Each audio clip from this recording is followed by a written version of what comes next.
მოგესალმებით ჩემო ძვირფასებო, მე გახლავართ ქართველი რეჟისორი ლევან წულაძე. პასუხი რთულია, ბუნებრივია პედაგოგებმა ჩემმა. თუმანიშვილმა შემდეგ რობი კოსტურუამ, რომელიც პედაგოგი არ იყო, მაგრამ დაახლოებით ძალიან ბევრი რამე ვისწავლე მისგან რუსთავის თეატრში ყოფნის დროს. მაგრამ ესეთი შემთხვევით ის იყო, პირველ კურსზე ვიყავი სამსახიობოზე, გადაწყვეტილი მქონდა სარეჟისოროზე გადასვლა, მაგრამ აი გამამყარა ნიკრაშიშვილის არაჩვეულებრივი ესეთი რეჟისორი იყო ლიტველი, იმის სპექტაკლმა სამი დაკერა ზიავანია იყო ჩამოტანილი მარჯანიშვილის თეატრში და რაღაცა ესე იყო პირველ აქტზე იყო ბავშვები სკოლა მაყურებელი რო არ იყო სკოლის ბავშვები მოიყვანეს და ცოტა იმათმა ვერ გაიგეს ლიტურად დიდი ხმაური იყო რაღაცა პირველ აქტზე წავიდნენ ეს ბავშვები და დარჩენ ეს მსახიობები და არაჩვეულებრივი სპექტაკლი მითამაშეს. მიუხედავად იმისა, რომ აი პირველი აქტი ესეთი ხმაურში და ფრონტის ხაზზე იყვნენ პრაქტიკულად მსახიობები და ჯერ მსახიობების პატივისცემით უკვე განვეწყე საოცრად და მე რო დავნახე ეს მაშინ იყო აბსოლუტურად არასაბჭოთა რეჟისურა. ჩეხოვი, უცნაური ესეთი იმპრესიონისტული რაღაცა და აი მაშინ გადავწყვიტე რომ სწორი გადაწყვეტილება მაქვს რომ რეჟისორა მინდა აი ეს არის კარგი პროფესია თქო ვიფიქრე ჩემთვის აპატიოს ჩემმა პედაგოგებმა რომ უცხო კაცს დავასახელე ჩემი გავლენის თავად წყაროც სარდაფის პერიოდი იყო რა თქმა უნდა ყველაზე შესანიშნავი პერიოდი ჩემ ცხოვრებაში და ყველა იმ ადამიანის ცხოვრებაში როგორც მეუბნებია ნახა ვინც იქ ვიყავით ეს არ იყო არც ჩემი არც სხვისი ეს რაღაცა ჯგუფი ადამიანების თანამოაზრეების ღია იყო კარი ყველა შემთხვევით შემოსული ადამიანის ხდებოდა სარდაფელი ეს არაჩვეულებრივი ესეთი ამქრული სიხარული იყო მე მახსოვს რომ დავიწყეთ რემონტი არ ვიცოდი ჯერ რა გამოვიდა და მაგრამ ნუ დავიწყეთ მოპარული იმიცი არ ქონდა არც ფული ქონდა არც პატრონი არ ყავდა და არაფერი ჩაკუჩი რაღაცა ვიპარავდით იქა და ან მე ჩუქნიდან გზევით გარაჟი იყო და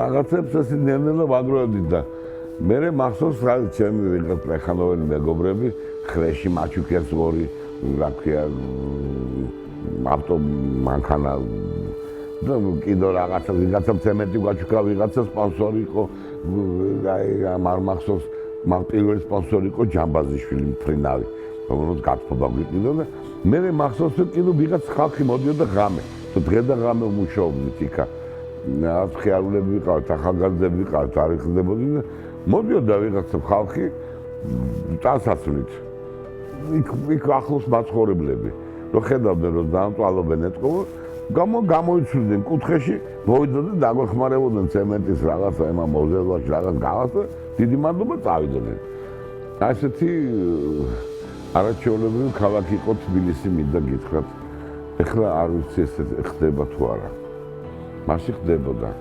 უკანასკნელი შვილი არ უნდა თქვა არასდროს იმიტომ რომ კაც მარიცის რა მოხდება და ბოლო შვილი ალბათ რა ვიცი მე მეოთხე თუ მეხუთე თეატრია რომელსაც თავიდან ვიწყებ ამ შემთხვევაში მე და ჩემი მეგობრები მაშინ ყოველთვის მარტო არასდროს არ გამიკეთები არაფერი ძალიან კარგი ის არის გოგოა გადავწყვიტე რომ ეს ბოლო თეატრი არის ბებების კესის კაი გოგოა ძალიან ეს 52 თეატრი და მიყვარს იქაურობა თავისუფლებას გრძნობ იგივეა ეს ჩემთვის რაც გემის კაპიტანი როდესაც კომპანიაზე მუშაობ პატრონი ყავს კიდევ ვიღაცა დამკვეთი და როდესაც ხარ ისა მეკობრე როდესაც შენ ქარის საიტას დაუბერავს იქით წაიყვან შენ გემს და ერთადერთი პასუხისმგებელი ხარ შენი მეზღვაურების წინაშე რომ უნდა არ უნდა დაღუპო გემი და სწორედ წაიყვანო და ეს არის ბედნიერება ეს არის ძალიან დიდი სიხარული რომელიც ალბათ ყველა რეჟისორისთვის სასურველია და საინტერესო და შესაშური. მართალი ბრძანდებით თითქმის უმუშაობდა, არ ვიცი დასვენება. არ მიყვარს დასვენება, არ ვარ დასვენებისთვის ეს რა ქვია, მიდრეკილი ადამიანი. აი მიყვარს დასავლეთ საქართველოში რამოდენიმე დღე წასვლა. ეს არის ჩემი არაჩვეულებრივი მოწყობები ცოტა ხნით. თბილისის გარემო ვერ აწყდები თბილისის ამ რიტმს, რეპეტიციებისა და იმის ფიქრების წყებას ვერ წვითავდა. ცოტა შორს რო გავალ, იქით დასავლეთში, საიდანაც ვარ წარმოშობით, იქ რაღაცა სხვა ემოციები გადაყლაპავს თეატრს ცოტა ხნით და აი ეს 4-5 დღე არის მაქსიმუმი, როდესაც წავიდე ხოლმე სარმენა, ან გურიაში, ან იმე ახლა 2 წელი გონისტესთან ვიყავი რაჭაში.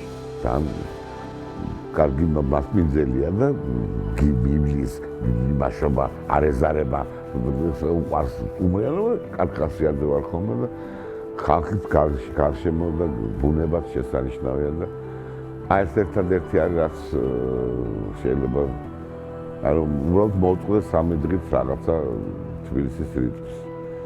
დანარჩენ მე მიჭეს, მე უდაბოდება მიჭეს. ვეღარ იდგმება, მე მგონი არ არის სწორი ფორმულირება, აღარ იდგმება, იმიტომ რომ ყველა დროს აქვს თავისი თეატრი. ყველა ეპოქას აქვს თავისი ესთეტიკა. მაშინ თეატრი იყო სხვა ხასიათის, თეატრს აქვს ესეთი უნარი შეიცვალოს პროფესია.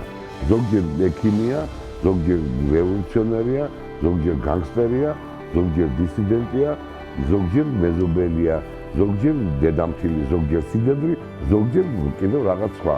ყველა დროს იდგება თავის თეატრი. ის რო იდგებოდა მაშინ ისე, როგორც საჭირო იყო, ეხლა იდგმება ისე, როგორც საჭიროა. საქმე იმაშია, ვის როგორ მოწონს.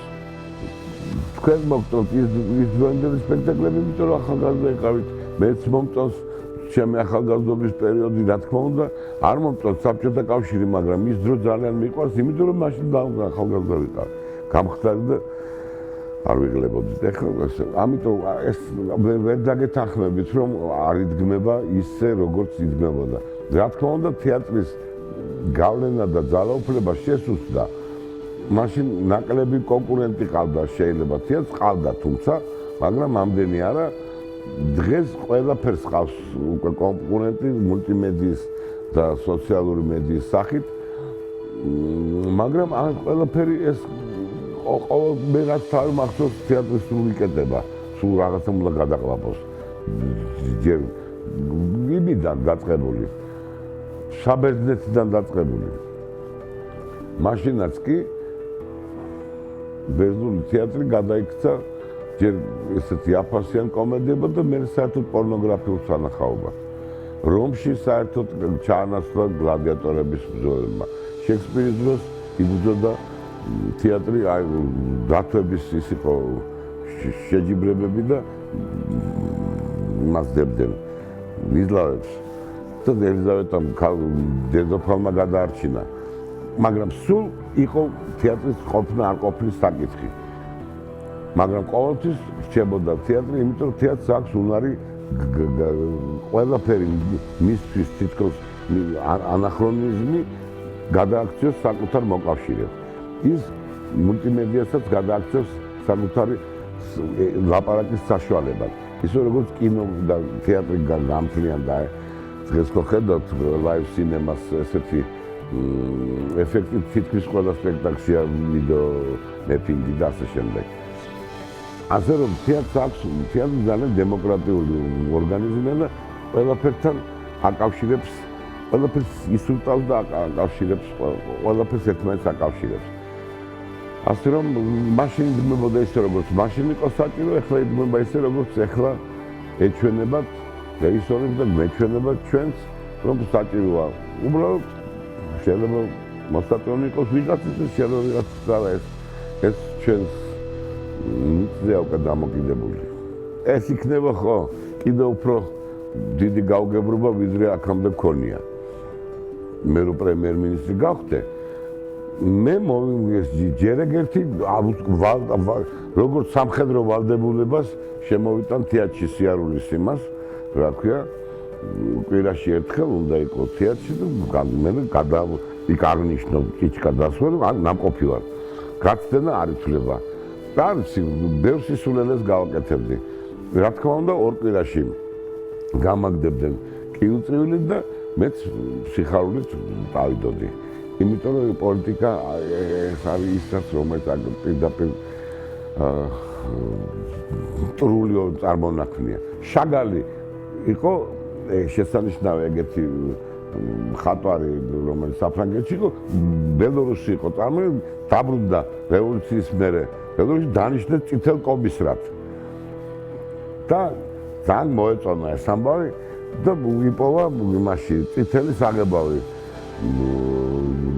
სკლადში სადღაცა ბევრი და გადაღებამ ორი მთავარი ქუჩა ვიტებსკის წითლად სამ დღეში თავის თანამოძრავ ნუ ეგეთ და ხალხმა უყურა ერთი კვირა წითელ ქუჩას გაუსკდა გული და გააგდეს არა მარტო მინისტრობიდან გააგდეს ქვეყნიდანაც გააგდეს და ღირსი კიდეც იმიტომ რომ არ შეიძლება ხელოვანის დანიშნა პოლიტიკურ თანამდებობაზე საერთოდ ჩვენი უბედურება რომ პოლიტიკოსები პროფესიონალი პოლიტიკოსების ნაკლებობა გვაქვს ხან ღებავი ხდება პოლიტიკოსი ხან კერავი ხან უბრალოდ ადამიანი მოგესალმებით ჩემო ძვირფასო ადამიანო თანამოაზრე და ჩემო გურულო რა თქმა უნდა ყველა გურული ჯობია ყველა დანარჩენს ამ პლანეტაზე ამას ვეთანხმები ყველაზე კარგი ხალხი ვართ გურულები ქართველები რა თქმა უნდა და გურულები განსაკუთრებით იმიტომ რომ ძალიან ჩქარა ფიქრობენ ერთადერთი მინუსი გვაქვს ჩქარა ვიღებთ გადაწყვეტილებას ჩქარა ფიქრდა ჩქარა რამოდენიმე წინ ახტება მოვლენებს და ლაპარაკობს ისიც ლაპარაკობენ ჩქარა გურულები და ოღონდ გადაწყვეტილებასაც ჩქარა იღებენ იმიტომ რომ ჩქარებათ სადღაც მე ნანობენ მაგრამ ჩქარა გადაულის ესა და მე ახალ გადაწყვეტილებას იღებენ და ამიტომ გურულებთან ცხოვრება ყოველთვის არის არასდროს მოსაწყენი არ არის ამიტომ გოგოებს უსურვებ და გაყვენ გურულებს ცოდათ ყველაზე კაი ქფრები არიან გურულები ჩემს საკუთარ მაგალითზე მოგახსენებთ და ყველაზე სამაყო გურული ბევრი იყო რა თქმა უნდა შეიძლება მწერლებში პირველი გაგიჩნდება მწერლებში ჭოლა ლომთათიძე იყო ეგეთი შესანიშნავი მწერალი გარდა იმისა რომ ჩემი სეხნია იყო თუ მე ვიყავ ამის მამა ჩემის სახელია ჭოლა ამის გარდა ახალგაზრდა კაცი იყო რომელიც ბოლშევიკებმა შეიწირეს მაგრამ ორი ნოველა რომელიც მე ახალგაზრდობაში წავიკითხე თვლი რომ ყველაზე კარგი ქართული პროზის მაგალითებია ჭოლა ლომთათიძე არის ჩემი კიკოძეც იყო მხატვარი კიდე რომელიც ვამაყობ ძალიან და ბევრი ავლაპარაკობ დუმბაძეზე და რაღაცეებს ის ყველა მის ეს ყველა პროცესი რომელიც ხდება ჩემს სამშობლოში და ჩვენ სამშობლოში არამ თუ მოაღწია თეატრამდე მე მეჩვენება რომ რაღაცა პერიოდის განმავლობაში და ეხლაც ჩემი აზრით თეატრი ავანგარდში მოექცა ამ მოვლენების რაც ძალიან მეამაყება იმიტომ რომ ყოველთვის თეატრი ყველაზე მოწყვლადი ყველაზე დამოკიდებული სისტემაზე ორგანიზმი იყო თავისი სტრუქტურის გამო მწერლები, მხატვრები, კომპოზიტორები, ესენი უფრო მხატვრები, ესენი უფრო დამოუკიდებელი ხალხი, მათ შეუძლიათ საკუთარ იმუშაონ მარტო იყვნენ და თეატრი გუნდური ის არის და ამიტომ ცოტა რთულია ყველა ერთად წახვიდეს რაღაც წინააღმდეგ ძნელია. დამოუკიდებელი დარგია ხელოვნების და მიუხედავად ამისა ამ მოვლენებში დემოკრატიისთვის ბრძოლაში დავარქმევდი ამას რაღაც მომენტში ავანგარდში არ მოექცა და აი ხშირად მესმის ჩინოვნიკების ლაპარაკიც რომ აი რაღაცა მსახიობებმა არ უნდა გადაწყვიტონ ჩვენი ბედი ეს ზამიხარი იმიტომ რომ მსახიობები ესე იგი პრივალირებენ ამ საქმეში და ავანგარდში გავართა და ძალიან კარგი ეს ხელოვნება უნდა იყოს დისიდენტური. ამის გარეშე ის გადაიქცევა ჰიმნოგრაფიად. ის გადაიქცევა კიდევ ყველა მიცით რა სიტყვაც იხმარება ხოლმე ამ ვაზელინთან დაკავშირებულ საქმიანობასთან დაკავშირებით. ხელოვნება უნდა ეძებოს წინააღმდეგობა. კონფლიქტი არის არსი ხელოვნების და თეატრი ბუნებრივია ეხლა ყველაზე ადეკვატურია ჩემი აზრით დღევანდელი ქართული თეატრი ძალიან საინტერესო პერიოდშია. ჩემთვის ახალი წელი გამოიხატება ერთი სიტყვით საცივი. საცივი არის ჩემი ცხოვრების ერთ-ერთი უმნიშვნელოვანესი მოვლენა. არა მარტო საკვები, არამედ ყველაზე დიდი რიტუალია, რომელიც ბავშვობიდან ჩემთვის ყველაზე მთავარი იყო. მე მახსოვს, როდესაც პატარა ვიყავი, ებია ჩემი და ჩემი ნათესავები ჩამოდიოდნენ კიდე რაღაცა იკეტებოდნენ იმაში. სამზარეულოში ცოტა დიდი სამზარეულო ჰქონდა, იკეტებოდნენ იქა და იქ არ შეიძლებოდა არავის შესვლა. მე რახან პატარა ვიყავი, მქონდა ამის უფლება, რომ შევეშვიდე, მთელ ღამეს ათენებდნენ და მთელი ღამე იქ იყო ესეთი ჯადოქრობა. თუ ვიღაცა სანტა-კლაუსს ველოდა და იმას მე ველოდებოდი საცივის გასინჯვას. ეს იყო მთელი ჩემი მთავარი ჯადოქრობა. ახალი წლის იყო ეს სუნები ნემენა რომ გამოდიოდა იმიდან არაჩვეულებრივი სუნელი ნამე მისი იქით ცალკე გოზინაკი რაღაცა იყო მოკლეს იყო დამალული დაფარული დაკეტილი და საიდუმლო და მე მქონდა უფლება ხოლმე ზოგჯერ შემეღო ამ ჯადოსნური საიდუმლოს ფარდა შემეჭრდა იქა და ეს დარჩა ჩემთვის ყველაზე დიდ ჯადოქრობად.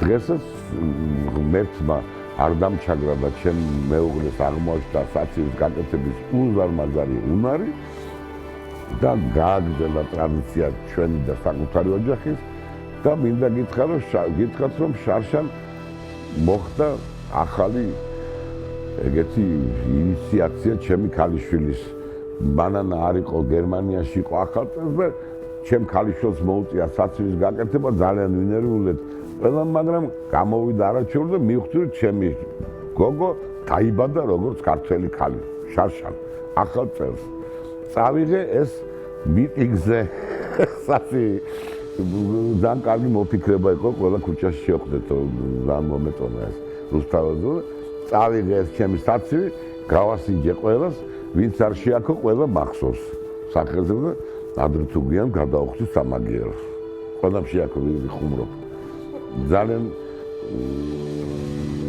მოკლედ საცივი არის მთავარი ჯადოქრობა ჩემი ახალი წლის იუმორი ხო არ მიყვარს სიტყვა იუმორი ირონია მიყვარს ირონია ჩემი პროფესიის ნაწილია და ამიტომ იუმორი თავისთავად ჩემს პროფესიაში არ შედის იმიტომ რომ იუმორი შეიძლება იყოს უბრალოდ გონება მხიარული ადამიანი ერთია და მეორეა გონება მახვილი ადამიანი მე მინდა რომ გონება მახვილი ადამიანების იმაში განვიხილებოდი იმიტომ რომ ჩემი პროფესია გონება მახვილი ადამიანი იყო ვოლტერი რაბლე დანტე რა ვიცი ძალიან ბევრი ხალხი სხვათა შორის რუსთაველიც რომელსაც აქვს ირონიული გამონათქვამები ძალიან ბევრი თუ კარგად ჩახედავთ იქ აი ფატმანთან ავთანდილის კონფლიქტზე ძალიან საინტერესო ამბებია იქ ირონიის და იუმორის გარეშე აქმული სამყარო ძალიან ბრტყელია ძალიან სერიოზული და ერთგვაროვანი და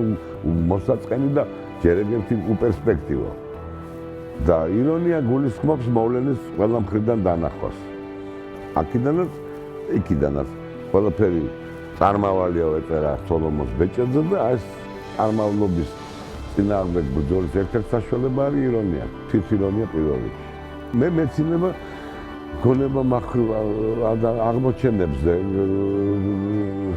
დევნამეზე მეცნიერება რა თქმა უნდა მაგრამ გონება მახვილი უნდა იყოს იუმორი არ უნდა იყოს დაცინის მეზიზღება როცა დაცინიან ადამიანები ერთმანეთს ან დაცინიან რაღაცა თვისების გამო ან ასაკის გამო ან სქესის გამო ან რაღაცის გამო ეს საშინელება თვით საკუთარ თავზე ირონიაზე მეცნიერება პირველ რიგში საკუთარ თავზე მეცნიერება ძალიან ხშირად ყოველთვის უხერხულო მადლობას გზნობ, როდესაც ამას მეუბნებიან, რომ ბევრ ადამიანს უკვე ძალიან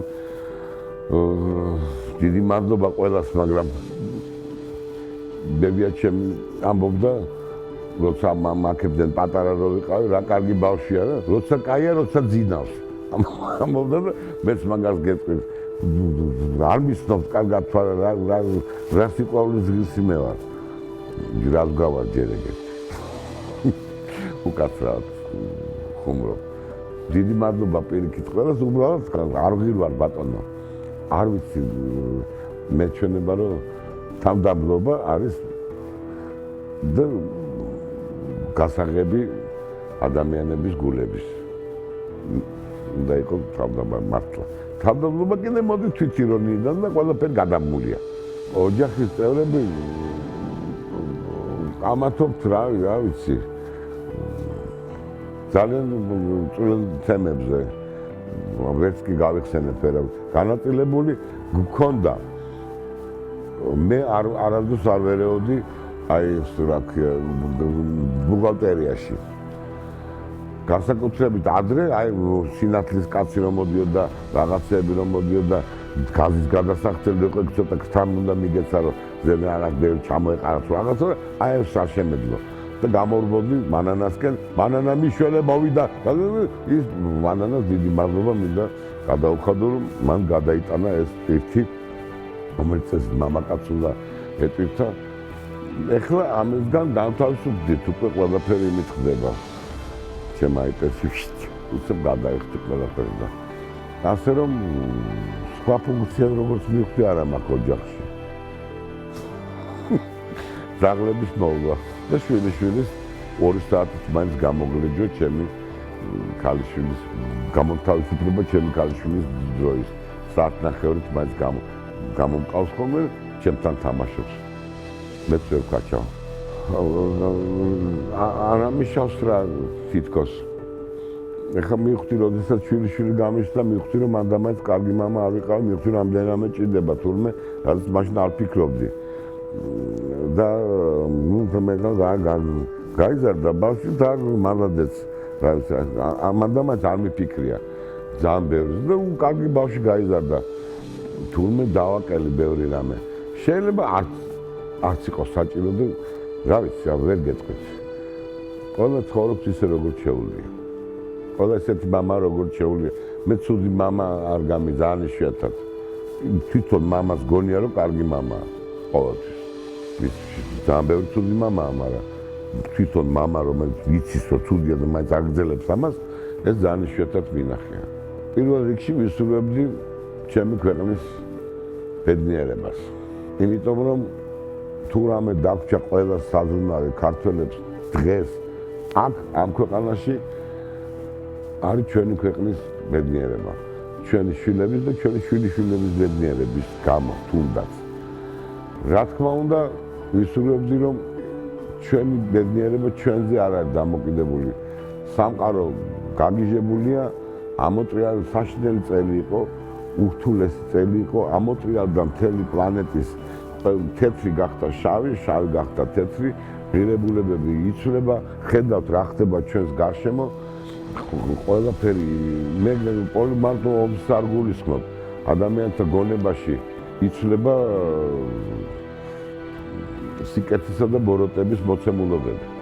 სიკეთე ბოროტებას გადაიქცა ნაწილში ბოროტება სიკეთეთ და ასე შემდეგ და თეთრი შავი და შავი თეთრია. ეს ძალიან მტკივნეული პროცესია და მე ვისურვებდი რომ შემდეგ წელიწადში ეს ყველაფერი დამთავრებული იყოს. გაგვესვა წერტილი ამისი პლანეტა გარკვეული იყოს. საით მიდის რა უნდა და ჩვენ იქ ვიყავთ ჩვენი ადგილი ჩვენმა ქვეყანამ. ახალ წესრიგში, ახალი რო იქნება ყველაფერი, ამაში დარწმუნებულია, როგორც ადრე იყო, ეს აღარ განმეორდა. კარგი იყო თუ ცუდი, და ცუდი იქნება თუ უკეთესი, ესეც არ ვიცი, მაგრამ ახალ სამყაროში უნდა ვიყავთ ჩვენ თავიდან ჩვენი ადგილი, ჩვენი ქვეყნისთვის.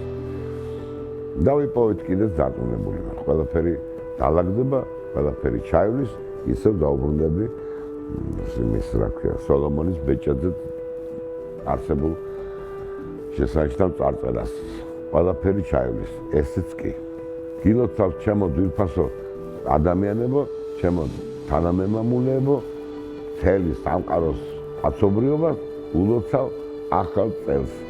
ბედნიერება, სიკეთე, სიმშვიდე და კარგი საცივი გამოგხსოვდეს ყველას წელს.